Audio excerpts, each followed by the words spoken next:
Pila ka mga foreign tourist ginalauman nga magapakigbahin sa mga aktibidad sa Dinagyang Festival 2026. Si Julius Bilacaol nakatuto.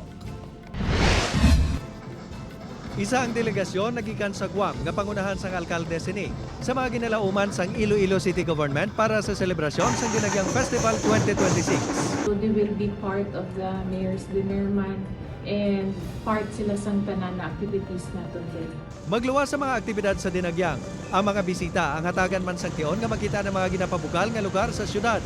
Kaangot sini, may libre nga mga tour guide kag tour buses nga ginahanda ang syudad para sa mga bisita.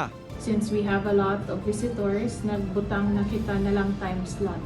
No? Kasi since kadamo nagakadto di, pwede kami kapahatag pangayo sa tour guide or free tours within the time slot and para hindi man mabudlay kag tanan ma-accommodate nato.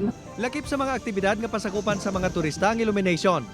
Sa mga food festival, may tribe contingents man kuno nga ipahamtang para malingaw ang mga bisita. Samtang nagsugod na ang pagplastar sa istruktura nga pahamtangan sa mga tumalanaw sa Freedom Grandstand.